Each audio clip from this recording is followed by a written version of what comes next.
Let us see the difference between the uses of there is and it is. ఏదైనా వస్తువు లేదా ఏమైనా existence లేదా ప్రెజెన్స్ అయినప్పుడు దేర్ ఈజ్ అనే వర్డ్ చేస్తాం. అండ్ డిస్క్రైబ్ లేదా ఐడెంటిఫై చేసినప్పుడు మనం ఇట్ ఈజ్ ని యూజ్ చేస్తాం. Let us see some examples. It is a beautiful day.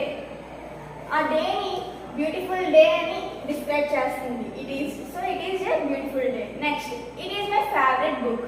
ఆ బుక్ నా ఫేవరెట్ బుక్ అని డిస్క్రైబ్ చేస్తుంది. So we use it is my favourite book. Next, there is a book on the table. ఒక book ఆ table మీద ఉంది. So అక్కడ presence అయి ఉంది కాబట్టి దేర్ ఈజ్ అని వాడడం. Next, it is going to rain. వర్షం పడబోతుంది అని ఐడెంటిఫై చేస్తుంది. Next, there is a traffic on the road.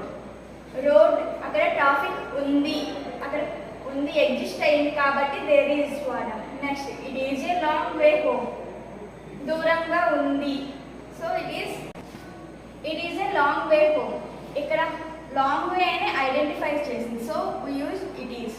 Next, there is an issue with the child. ఆ చైల్డ్ యొక్క ఇష్యూని ప్రెజెన్స్ ఎగ్జిస్టెన్స్ అయింది కాబట్టి there is water. Next, it is the most beautiful sunset ever. ఆ సన్సెట్ని మనం describe చేస్తున్నాం. So it is.